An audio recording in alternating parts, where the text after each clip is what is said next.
Hello, and thank you to everyone at the Roosevelt Institute for this opportunity to talk about the wealth tax. And I want to say a very special thank you to those of you who worked to develop and support our new legislation. As you know all too well, the ultra-rich and powerful have rigged the rules in their favor so that the top 0.1% pay a lower effective tax rate than the bottom 99%. As millions of Americans have suffered financially, billionaire wealth has grown by 40% since the start of the COVID crisis. Now, a wealth tax is popular among voters on both sides of the aisle, and that's for a good reason, because they understand that the system is rigged. The wealthy have been freeloading off workers, and they're not paying their fair share back into the economy. That is just not right. Our latest analysis shows that a tax of just a few cents on the wealth over $50 million will raise at least $3 trillion in revenue over the next 10 years.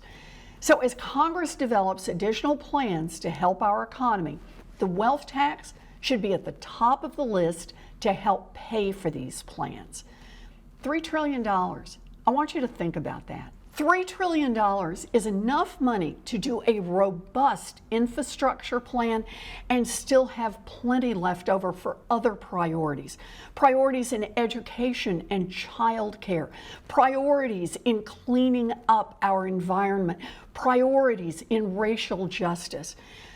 A wealth tax really opens up all kinds of opportunities for us. We need to make real investments in this country. That's how we build opportunities going forward for our children and for young people. It's how we narrow the racial wealth gap, and it's how we level the playing field. I'm confident that lawmakers will catch up to the overwhelming majority of Americans who are demanding more fairness and who believe it's time for a wealth tax. So, thank you again for having me. Let's get this done together. Hello and welcome to the Roosevelt Institute's virtual event, Fair Share, How a Wealth Tax and Progressive Taxation Can Create Equity. Thanks so much to Senator Warren for the opening remarks today. She really hit the nail on the head. The ultra-rich and powerful have long rigged the rules in their favor. The current tax system really exacerbates inequality. But more than a source of revenue, a wealth tax and other progressive tax reforms can promote economic inclusion, social equity, and civic engagement. We're here today to talk about how to use progressive tax reforms to level the playing field. I'm Lindsay Owens, your moderator for the event. I'm a Roosevelt Fellow and the Interim Executive Director of the Groundwork Collaborative. I've also had the pleasure of serving as an advisor to both lead sponsors of the wealth tax, Senator Warren in the Senate and Rep. Pramila Jayapal in the House. I'm delighted to be moderating this panel today with three incredible experts, Professor Darrick Hamilton, Amanda Fischer, and Kitty Richards. But before I introduce the panelists, I'd like to quickly mention two new papers out from the Roosevelt Institute. The first looking at the constitutionality of the wealth tax, and the second offering recommendations for how to measure and value wealth for the purposes of implementing a tax on net wealth. You'll be able to find both links to those papers in the chat today. Now I'd like to turn to quick introductions. First, I'd like to introduce Amanda Fischer, the Policy Director at the Washington Center for Equitable Growth. Amanda has spent more than a decade on Capitol Hill, including most recently as the Chief of Staff for Representative Katie Porter. She's also served in economic policy making roles for Senator Sherrod Brown, Senator Catherine Cortez Masto, and Representative Maxine Waters, the chair of the Financial Services Committee. Professor Darrick is also a Roosevelt Institute Fellow, and he's the professor and founding director of the Institute for the Study of Race, Stratification, and Political Economy at the New School. He's been involved in crafting policies to remedy inequalities in education and economic and health outcomes, and has served as the inspiration and advisor for numerous legislative proposals at the federal, state, and local levels, including for baby bonds, a federal jobs guarantee, and many others. He's testified before the Senate and the House, including for the Joint Economic Committee, and on our nation's policy responses to COVID-19 and the health and economic crises that we've faced. And last but not least, Kitty Richards, a Roosevelt Institute Fellow and Strategic Advisor for the Groundwork Collaborative. She's previously worked on federal budget and tax policy at several think tanks in Washington and has served as an economic policy staffer on both Capitol Hill and in the White House. She spent several years working at the local level as well, focused on tax and budget policy, workforce policy, housing and homelessness, and perhaps most influentially, paid leave in Washington, D.C. So we're going to start today's panel with a moderated discussion, and then we'll open it up for audience question and answer.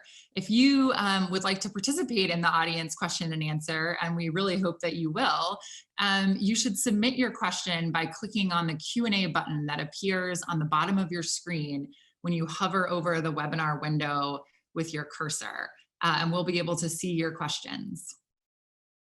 So without further ado, I'd love to get started with Professor Hamilton.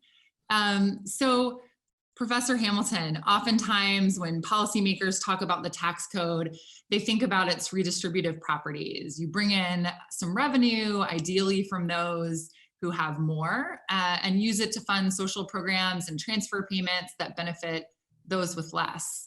But increasingly, experts like yourself have argued that our nation's tax policy is actually an engine of that very inequality and not just a tool for alleviating inequality. Could you speak to how our tax code in the United States is generating inequality? Thank you, Lindsay, and thank you, my co-panelists and the Roosevelt Institute for hosting this endeavor, and of course, thank Senator Warren for those opening remarks. We need to reconceive of our tax system well beyond revenue collection. Indeed, the tax system is America's biggest fiscal tool, and likewise, it should reflect our values.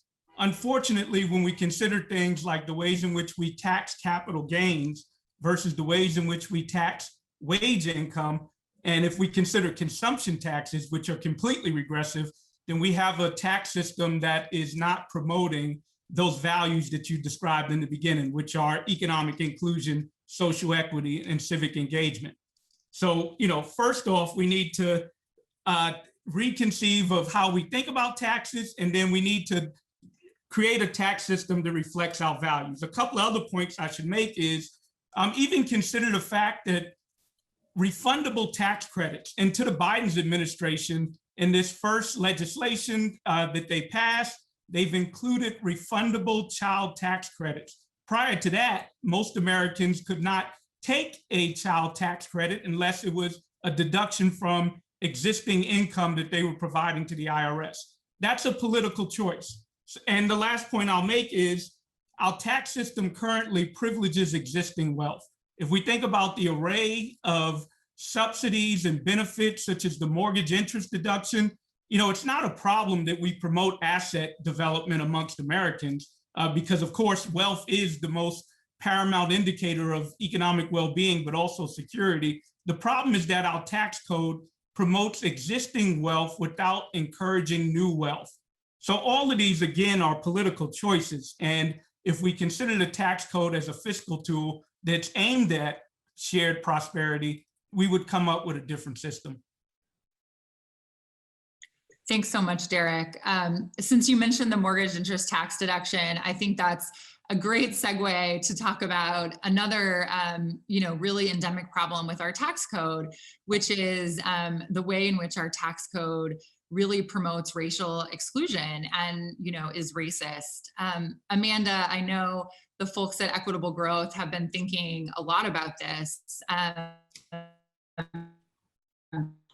And how our two-tiered tax system really allows middle-class families or forces middle-class families to pay, full freight on their wages, while wealthy, disproportionately white families pay reduced rates on both their investment income and also their housing wealth. Could you talk just a little bit about how the racism that's baked into our tax code is exacerbating wealth inequality? Sure, absolutely. And I'd also like to start by thanking all of the staff at Roosevelt for putting this together, and the panelists and Senator Warren. It's great that we're discussing these topics right now. I think it's really topical given everything that's happening in the policy landscape. To your point, Lindsay, absolutely. I'd love to direct folks to the Equitable Growth website. We just posted a piece today summarizing the research evidence on how our tax code actually has embedded structural racism inside of it.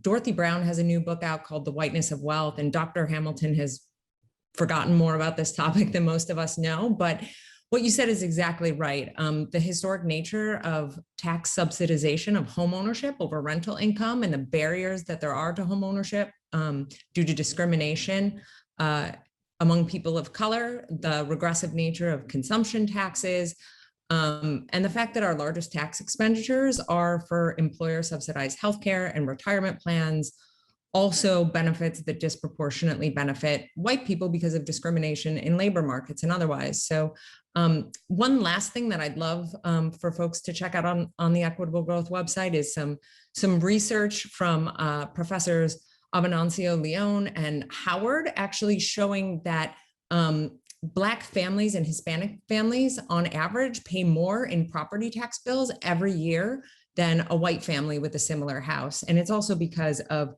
systemic racism baked into how homeownership wealth is assessed among tax collectors, and the assumptions that those assessors use, basically thinking that homes owned by Black people appreciate as fast as homes owned by white people. And because we know that there's discrimination across our markets, that's not the case. So it's really at every step of the process that our tax code does reify these challenges. And I think now is a really great moment to upend a lot of what we've entrenched. Thanks so much, Amanda. So I think, we've heard a little bit about how a wealth tax can be helpful in alleviating the racial wealth gap, and also in general, making sure that our tax code is alleviating inequality and not generating inequality. When folks oppose the wealth tax, they typically don't actually oppose it on the merits. They typically get into some of the thornier, technocratic, and sort of process-based opposition to the tax. And, since we have Kitty Richards here with us today, who's authored a number of recent papers on the wealth tax, I was going to give her a quick opportunity to rebut the most common arguments against the wealth tax. So Kitty, the first argument that we hear of opponents of the wealth tax is, well, yeah, I totally support a wealth tax, but it doesn't really matter because the wealth tax is unconstitutional. What's your response to this argument, Kitty? Thank you, Lindsay. And I also want to take this opportunity to thank the staff at the Roosevelt Institute and my co-authors, Ari Glogauer and David Gamage, on the two papers you were just referencing. They are deeply expert in these topics, and I hope that everyone on the webinar checks out the papers and checks out their other work on the issue.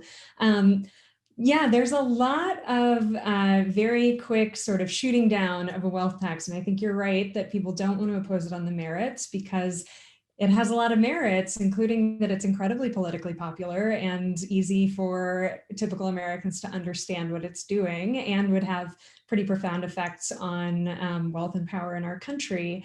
On constitutionality, what I would say is that people who argue that a federal wealth tax as proposed by Senator Warren or Senator Sanders is unconstitutional rely on a pretty extreme reading of a very narrow part of the Constitution known as the apportionment clause. And this states that any direct tax must be apportioned among the states by population. I don't want to get too deep into the weeds, but I think it's an interesting part of this conversation that we're having, because the issue is that nobody really knows what a direct tax is. And that's because that part of the Constitution was written in an intentionally ambiguous compromise to preserve slavery. It was part of the infamous 3/5 compromise. And there's just no evidence that it was intended to have much impact on the taxing power outside of that context. Given that, I think we should be really circumspect about how much authority we place in that part of the Constitution. And also, Supreme Court precedent throughout history and the structure of the Constitution really point to a vestigial effect of this clause in the Constitution. The other thing that I'd say is that sometimes the response to that is, well, but what are you going to do about this Supreme Court? And I would really urge policymakers to not legislate toward their presumption of the policy preferences of the current Supreme Court. That's not how laws should be made, and that's not how we should think about our constitutional responsibilities.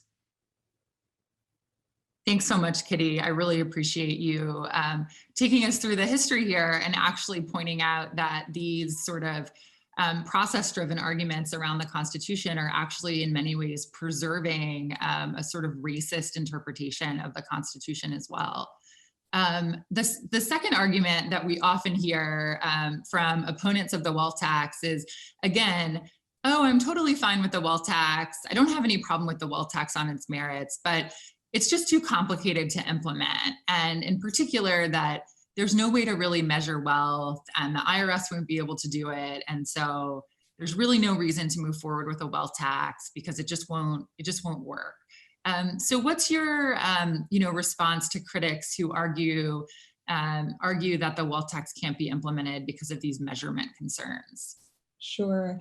I see Professor Hamilton laughing, and I think that that is the correct response to these concerns. Look, sometimes taxation is complicated. Our economic system is complicated, but it's really, really important that we get this right. And I think it's pretty disingenuous to say that we cannot figure out how to tax wealth because we can't figure out how much rich people have. And we've written a paper that takes a pretty good crack at how you would value different asset classes. About half of the wealth of the very wealthiest people is held in publicly traded securities and other really easy to value assets. And in the paper, we walk through credible ways to get to a reasonable and administrable valuation system for all of the other types of assets.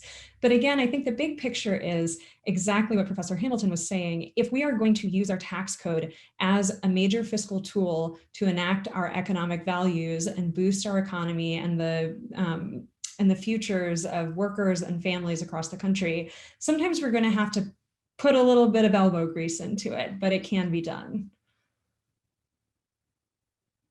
Thanks so much, Kitty. I think that we're all on board for a little elbow grease. It's really worth it. This isn't just about income inequality or wealth inequality. It's really also about, safeguarding our democracy. Professor Hamilton, I would love to just hear you take on this question of how extreme wealth inequality isn't just bad for our economy, but also really corrupts the democratic institutions that we hold dear. Yeah. And for me, that's the number one reason why we want a wealth tax. The problem is how concentrated wealth is in America. It's undemocratic. The top 0.1% of earners before the pandemic owned as much of our nation's wealth. So that would be people with in excess of $20 million owning as much of our nation's wealth as the bottom 90%. And we would be naive to not think that that economic might doesn't translate into political might. So what we get is vastly popular programs like Medicare for all, like even a federal job guarantee, like trying to address our climate catastrophe, being thwarted because you have a class of billionaires who will thwart it with their economic might in the interest of short-term myopic profits. So, I am one that believes that American sovereign monetary power allows us to pay for things, that the federal government has capacity as long as we have productive needs in America to actually pay for things. But the purpose of a wealth tax is to rein in that plutocracy because it's anti-democratic and it prevents us from tackling the thorny issues that we face. And let me say one last thing about the racial wealth gap and the wealth tax. In earnest, the wealth tax in and of itself is not going to solve the racial wealth gap. The problem with the racial wealth gap is Black people don't have assets by which to begin. And so it's a problem of capital foundation. And indeed, a solution to the racial wealth gap could in theory be creating a class of Black billionaires so that we have an equal share of that 0.1%. Well, that might be a narrow definition of racial justice, but it certainly is not economic justice. What we want is Black and white families to be on par at every level of the distribution of wealth, but also to have a breakup where we don't have a class of people with such an inordinate power of economic might that they can control our democracy. Thanks so much, Professor Hamilton. The next question that I would like to ask really builds off that point around the impacts of extreme wealth concentration in our democracy. And that is that the wealthy few can really thwart the will of the people. And as it turns out, progressive tax policies, including the wealth tax, are actually extremely popular with the vast majority of Americans. That includes majorities of, when it comes to the wealth tax, that includes majorities of Democrats, independents, and Republicans. So I'd like to kick this next question over to Amanda, who I know has spent a lot of time on Capitol Hill. And one thing that's been so interesting to me in these current tax debates that we're having as the Biden administration has been rolling out tax proposals, is that policymakers seem to be really leaning in to the fact that these policies aren't just sort of necessary, sort of tough medicine, but that aren't good politics, but rather that these are also policies that are widely popular and frankly are political assets, not political liabilities. Amanda, when did this happen and how did this happen? And to me, it feels like a sea change. Maybe it doesn't to you. So tell us a little bit about your view on this. Yeah, sure. Lindsay, as you said, and as Senator Warren said, these issues poll really well. And I found it interesting that President Biden's plans to invest in infrastructure, physical infrastructure, and care infrastructure actually became more popular when he discusses the tax plan that he has proposed to go alongside of it.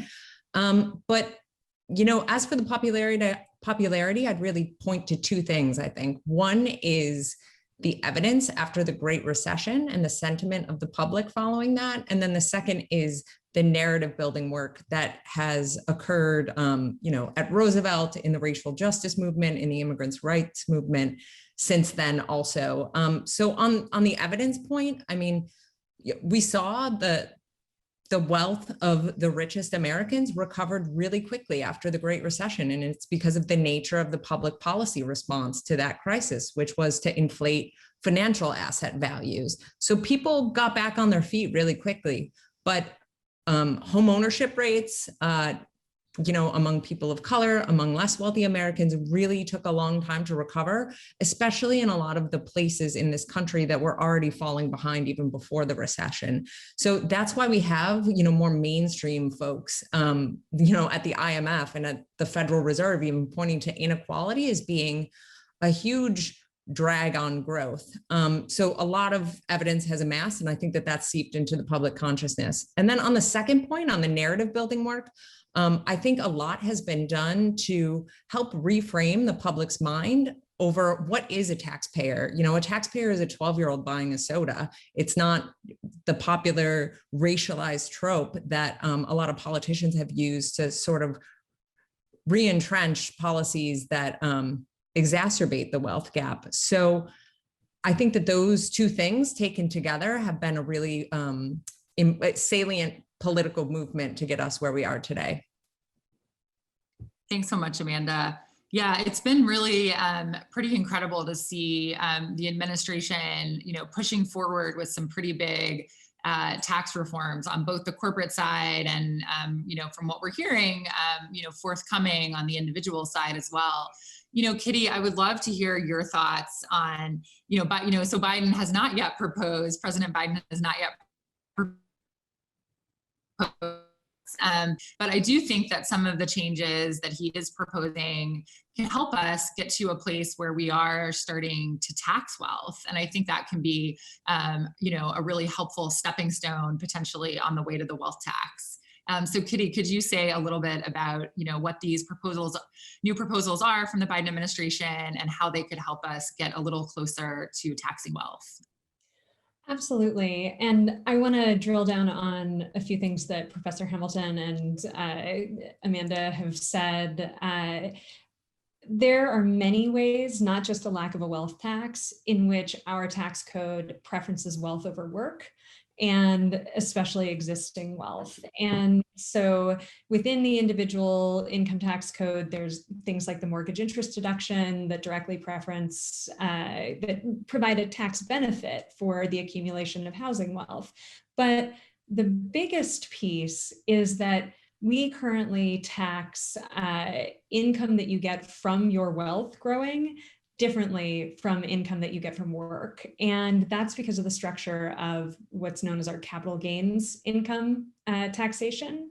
And it's also really, really important when thinking about taxing wealth and the wealthy to look at the corporate tax. So the American Jobs Plan includes an increase in the corporate tax rate and some really important provisions to make it more difficult for multinational corporations to hide profits overseas, and a few other reforms.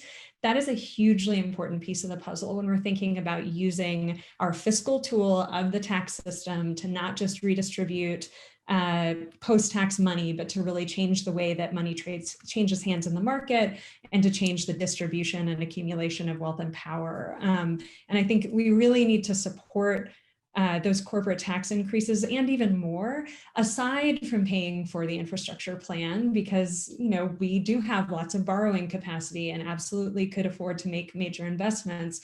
But those corporate tax increases are important in themselves because they start to chip away at some of the ways in which we don't tax the wealthy in this country. We're expecting that there's going to be another bill sometime soon that has some of the other pieces that are really, really important for our recovery and for really building back a better economy, including investments in care infrastructure and other just really important things for families and workers. The Biden platform during the campaign included a number of ways of increasing taxes on people making over $400,000 a year through the individual income tax code. And it's going to be really important that we see those in the next plan. Again, yes, there are congressional political dynamics that others can speak to about paying for things, but these tax increases are important on their own. We have seen the rich just be taxed at lower and lower rates over the last 40 years. And it's had a huge impact on inequality after taxes because we're not collecting as much, but also in CEO pay and the other ways that the very rich and those with large wealth holdings are able to siphon money out of the economy, out of productive uses and out of the pockets of workers and into their own bank accounts in ways that are bad for our democracy, they're bad for our economy, and they're bad for our people. And so one thing I'd really want to draw everyone's attention to, because I think it's going to take a lot of energy and it doesn't always get a lot of energy,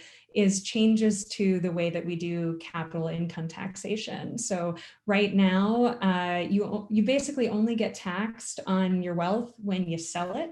So if I have stocks and bonds and I'm making $1 million or $1 billion a year in income from those stocks and bonds, if I get a dividend or I sell them, then I have to pay taxes on it. But if I just hold those assets while they go up and up and up and up, I don't pay any tax year after year after year. And then under current rules, because of what's known as step up in basis, if I die and I pass those appreciated assets on to my heirs, all of that income disappears and it's never taxed by the federal government.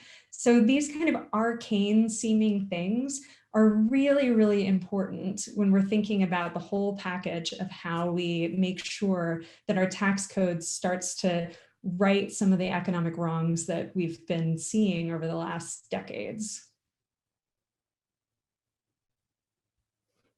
Thanks so much, Kitty. That was a really helpful rundown of what's going on in Washington right now and the importance of these tax policies in their own right, and not just as a means to bring in revenue to pay for overdue and much needed investments in both physical and care infrastructure. I'd love to return to a point that Professor Hamilton made around, the wealth tax not being a panacea for alleviating the racial wealth gap. I do think that's a really key point here. And I would love to hear from you on some of your top policy suggestions for actually taking a bite out of that racial wealth gap and what you'd advocate for, in Congress and more generally. Thank you for that. I begin with reparations. But I also want to say quickly that reparations is not enough.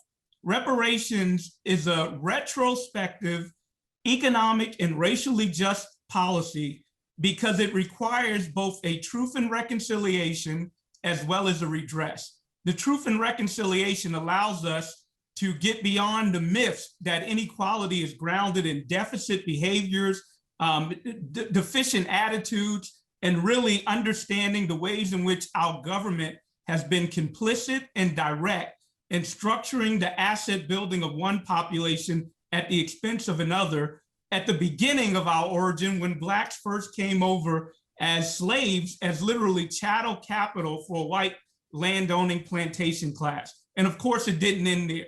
We can cite many of policies throughout history, but in the interest of time, I'll say that truth and reconciliation not only restores or provides additional dignity to a population that's constantly told that something is wrong with them, but it changes our understanding of poverty and inequality, regardless of whether you're Black, but even for white people whom we characterize as being deficient, it changes those narratives. And of course, it's empty without redress. It's empty without coming up with some facilitation of the capital well-being of Black people so that they can engage in a home, a debt-free college education, or a business, the capital for a business, so that they can actually grow wealth. And why is that not enough? Because it's retrospective and a one-time policy, and it doesn't take account of the ways in which capital in and of itself accumulates, iterates, and excludes others. So prospectively, we need a program like baby bonds, which Ayanna Presley and Cory Booker have been proposing, as well as others, where we seed every American with a birthright to capital. And that birthright will be based on the position in which they're born. So if you're born into the most wealth-poor family, then you would get the largest endowment at birth, so that when you become a young adult, you're not excluded from wealth building, that you can actually have capital to get into wealth building. And then the final thing is the actual wealth tax or some other inheritance tax, because we need to break up our plutocracy. Again, when such a small fraction of Americans control so much of the nation's wealth, we are not able to address our collective problems like climate change, because we'll have lobbyists who, in the interest of short-term myopic profits, can thwart our attempts for political reform. Thank you so much, Professor Hamilton. That's just an incredibly helpful roadmap, for us and for the policymakers and audience members on this call. And I think many of those points, really could be addressed in the very near future. I mean, baby bonds in particular, there's just no reason not to pursue that in short order. And as we've seen, Congress is going to be taking up the, at least in the House, the Truth and Reconciliation Commission legislation as well. I'd love to give the same question over to Amanda. I know you've spent a lot of time working on these issues as a banking committee staffer in both the House and Senate. What are your top policies for helping to eliminate the racial wealth gap? I mean, sure. I think a really great shortcut is to go to Professor Hamilton's CV and pull up his papers and just copy paste. Professor Sandy Darity, Mirza Baradaran, who I know does work for Roosevelt. The ideas are out there. We know what it takes. It's basically providing people with the capital they need to thrive, and addressing historic entrenched concentration of money and power at the top, particularly among white people. So one thing that I will add is that, I come from a banking and financial stability perspective, and not addressing this concentrated economic power at the top is also a threat to our overall financial system health. So with all this money sloshing around at the top, flowing into unproductive investments instead of, roads and bridges and care infrastructure, and baby bonds, it really creates financial stability risks that threaten growth for everyone. So I would also say that we need to address it from that angle as well. Thanks so much, Amanda. I really love that point.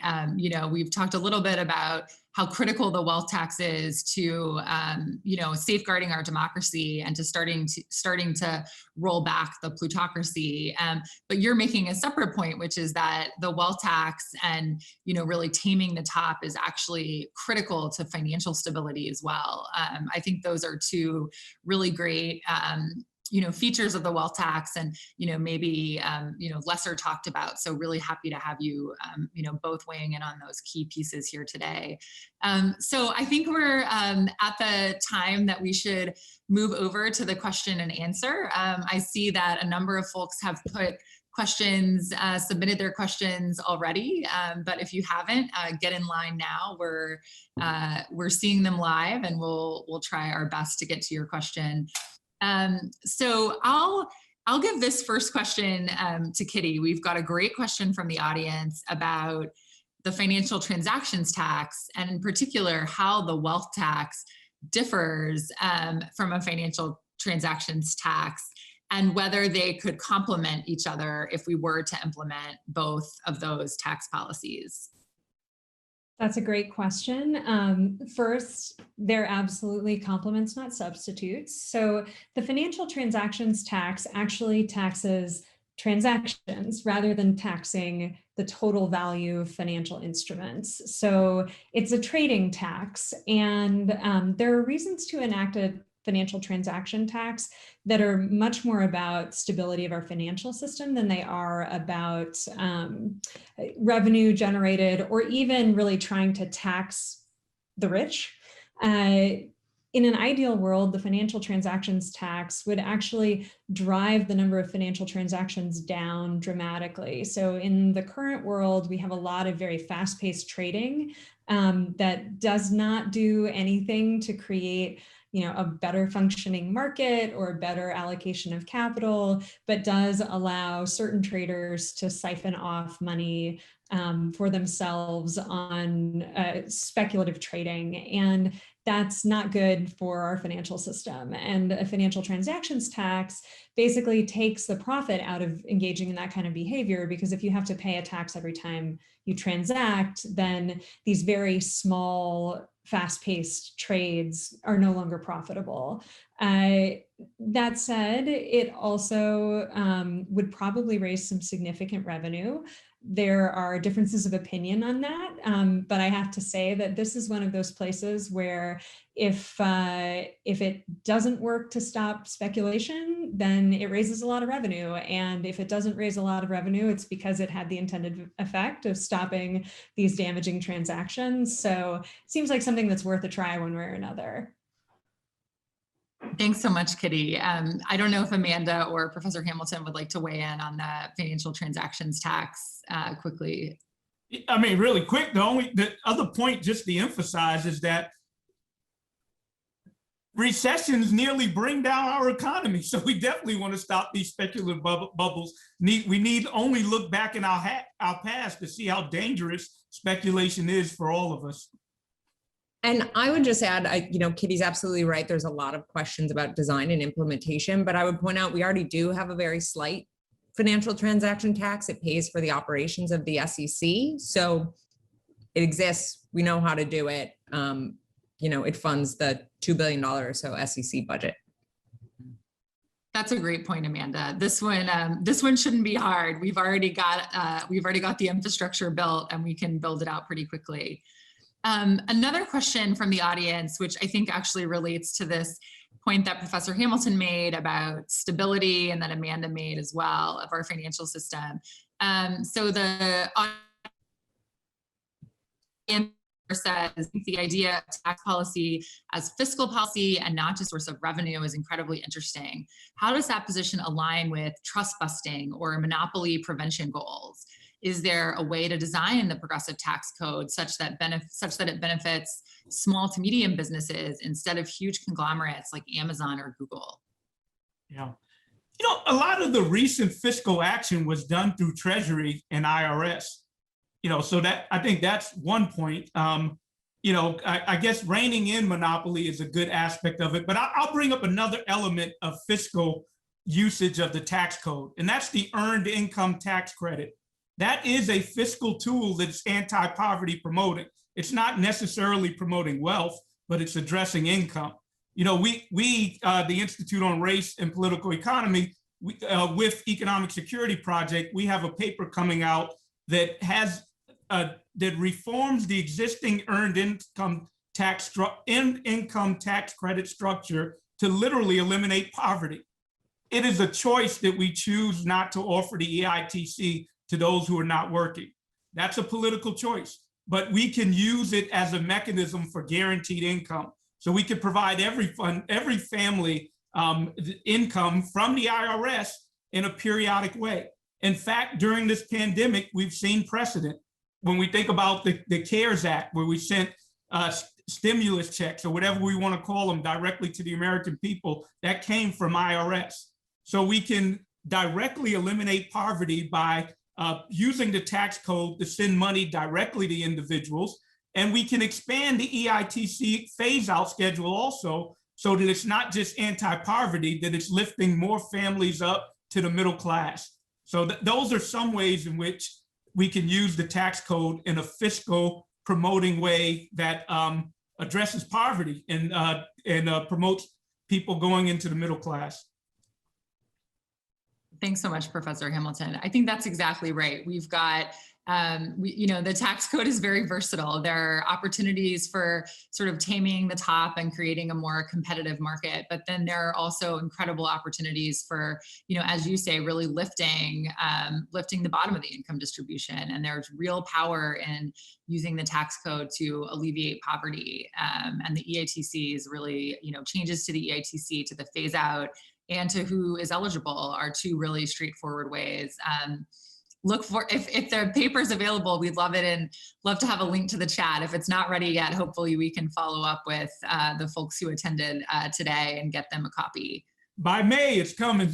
Oh, great. Okay, good. It'll be a follow-up. Wonderful. So we've got a couple questions from the audience around the kind of fear-mongering around the wealth tax and corporate tax rates, and actually individual tax rates. I would love to maybe have Kitty weigh in on, this recent example. So, as soon as, anyone proposes tax increases, you hear a few common refrains. One of them is, it's going to scare businesses and they're going to leave the United States. In the case of individuals, we hear, oh, well, if you tax individuals at a high rate in California or New York, then they're going to move to Nevada or New Jersey. And then the other thing that you often hear is that, you really can't increase taxes on businesses because businesses are job creators. And if they have to pay higher taxes, they're going to in turn, offer fewer jobs. So Kitty, there are a lot of pieces there from the audience, but I would love to hear your thoughts on some of these, common scare tactics around corporations moving overseas or individuals relocating to different states. And what's your take on those common misperceptions? Sure.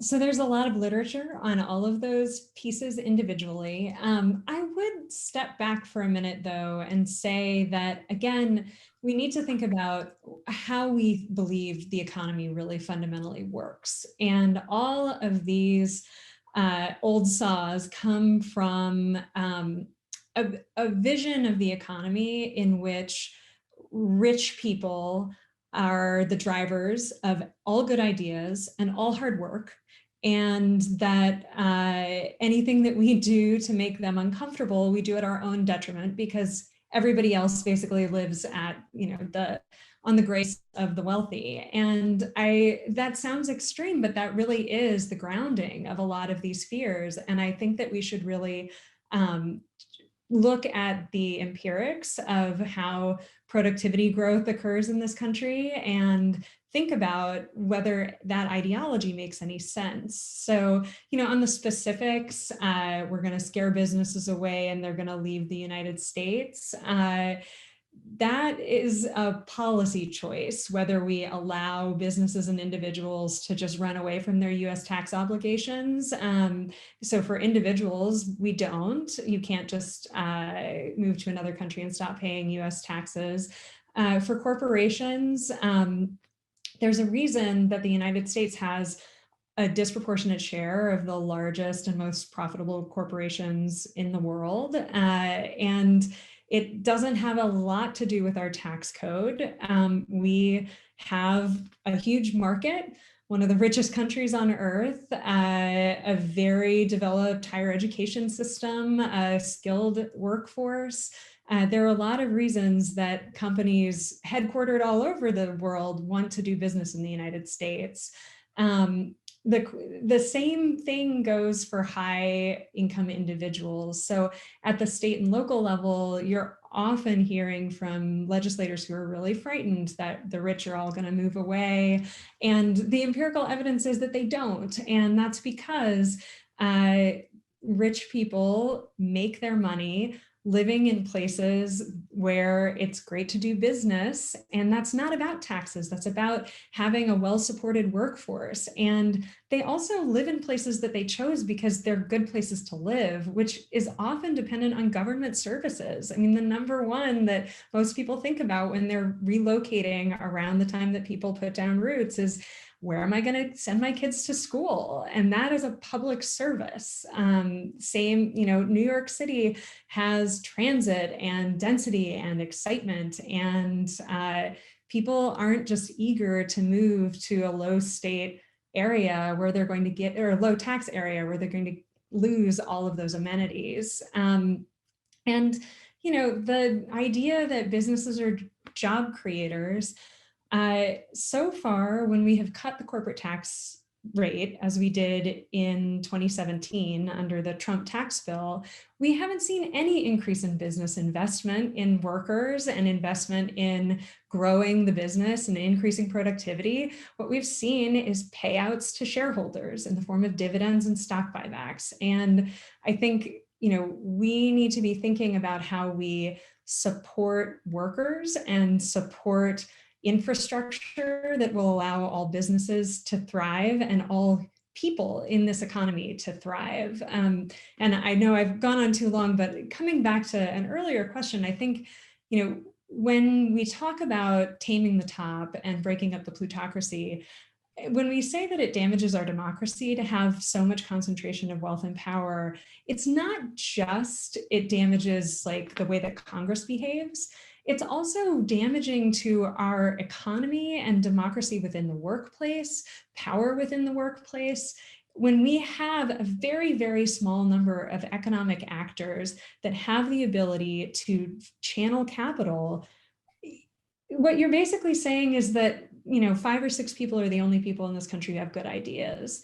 And that's just not the case. There's no monopoly on good ideas. And in fact, you end up with a sclerotic class of folks making all of the decisions in our economy and using their power to undermine unions and other ways that workers and other economic actors can build power and increase their own productivity and increase our country's economic fortunes. Thanks so much, Kitty. I love the way that you dispute the premise of many of those critiques and zoom out and really show that it's a faulty understanding of how the economy works. We know that the economy grows when we do better, when we have more money to spend on goods and services in the economy, not when corporations have additional profit to distribute with as they will. Would love to hear from both Amanda and Professor Hamilton on this, sort of question of the common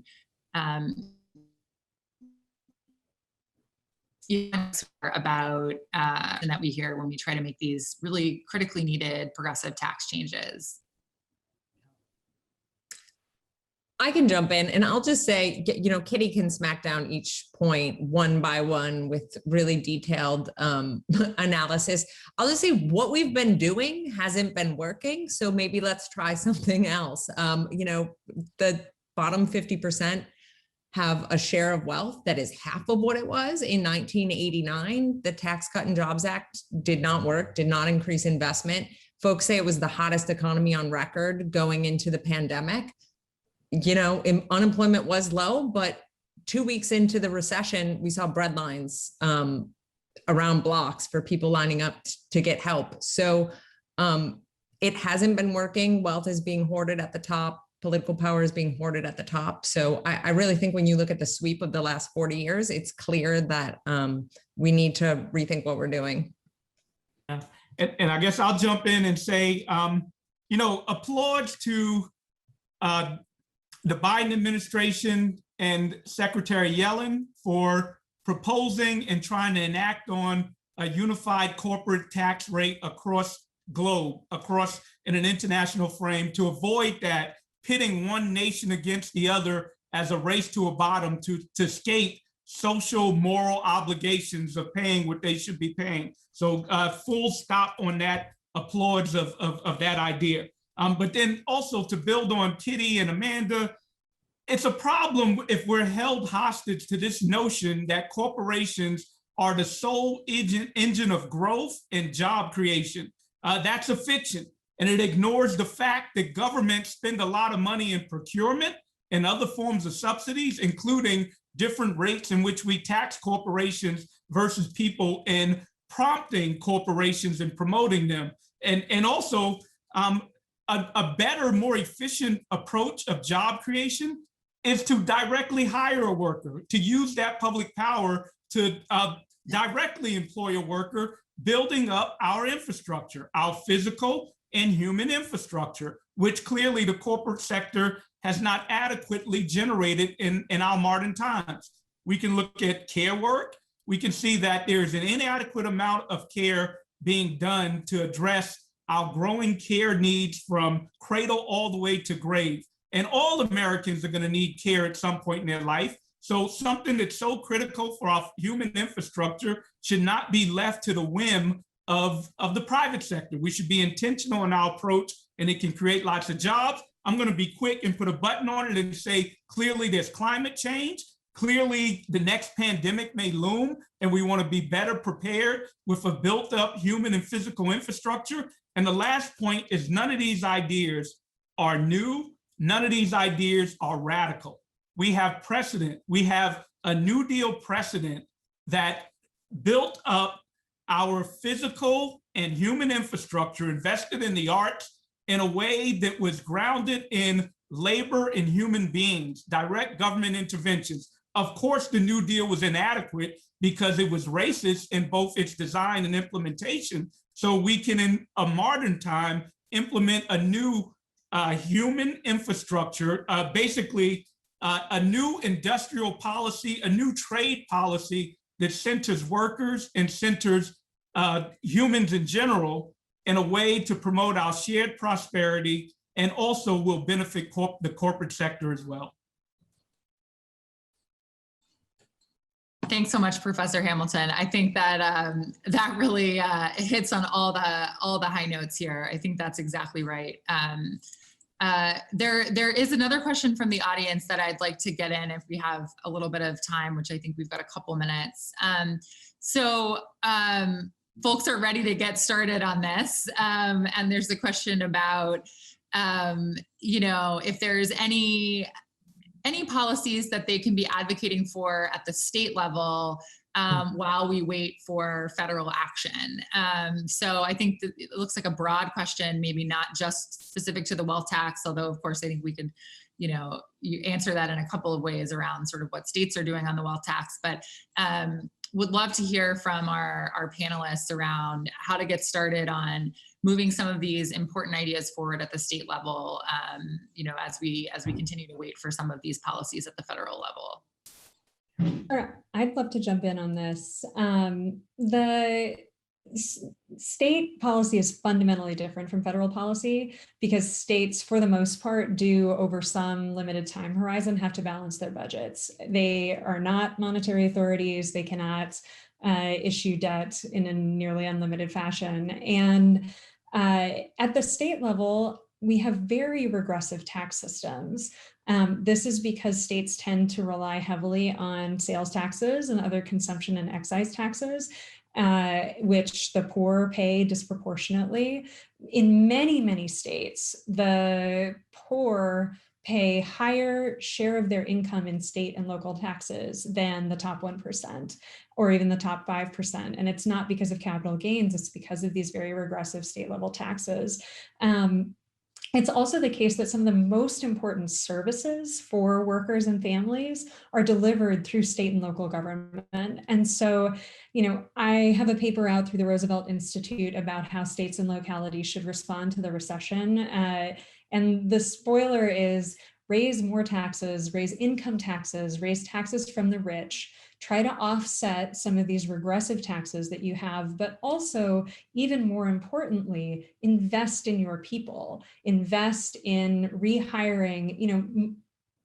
Our public education system has never recovered since the Great Recession. We have fewer teachers and more students than we did 10 years ago. And that was before 1.5 million public education employees lost their jobs during the coronavirus recession. We need to build back our state and local capacity to provide the services that people need in order to work and thrive and be healthy and happy.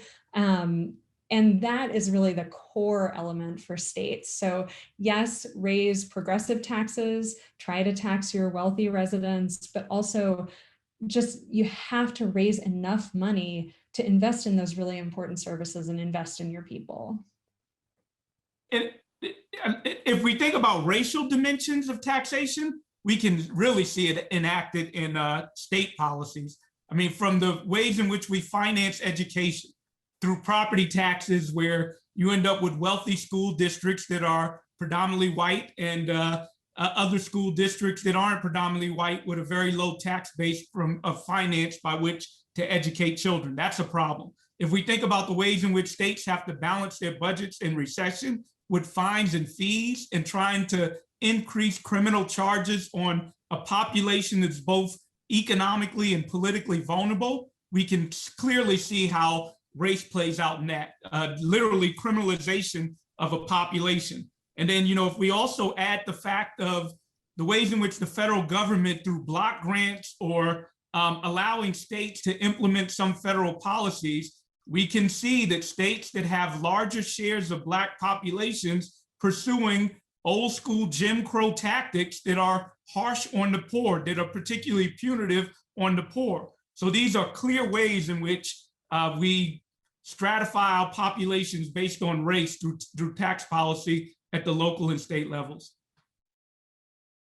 I would add to that that the firing of public sector employees is also disproportionately affects people of color, Black people, women, Black women especially. And one of the reasons is that government hiring was one of the first places where we started to see real anti-discrimination efforts.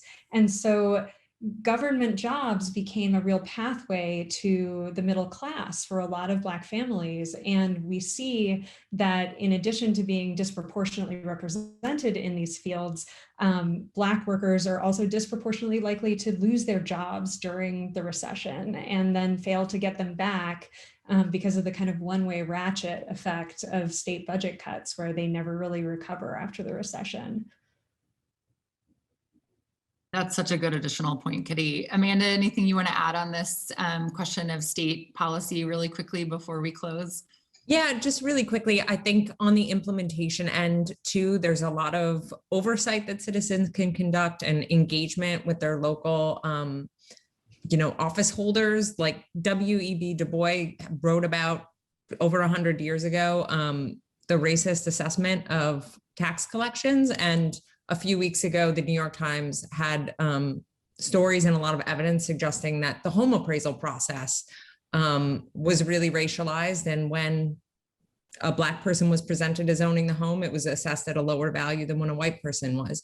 So all of these things are controlled at the local level. So I think also keeping an eye out for how these things are operationalized is important.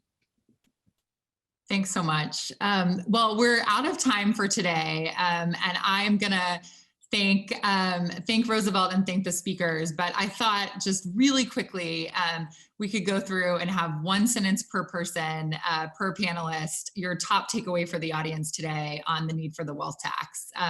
Just one sentence very quickly since we're out of time. Professor Hamilton. You know, I'm going to end with gratitude. This was a brilliant stage to be upon, and I'm grateful for my co-panelists. And the moderator, especially. Sorry. Thank you so much, Professor Hamilton. It's always just an incredible privilege to hear you speak and to be moderating a panel with you. I really am grateful as well. Thank you. Kitty, quickly. Sure. I also think we need a wealth tax to bring this group together more frequently. But fundamentally, I hope that the audience really takes away that whether it's a wealth tax, better taxation of capital income, generally higher tax rates on the wealthy, on the high income people, and on corporations. Taxes are about more than just the money they raise, and they're a really important regulator of inequality in our economy. And we need to view them that way. And we have engaged in a radical experiment over the last 40 years, and it hasn't worked out very well. Thanks, Kitty. Amanda, you're up for final words.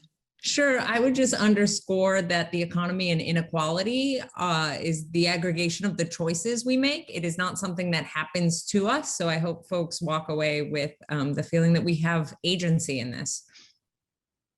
Thanks so much, Amanda, and to Darrick and to Kitty, and especially to all of the folks at the Roosevelt Institute, the staff and the crew of the production company who helped us get this webinar up and running today for you.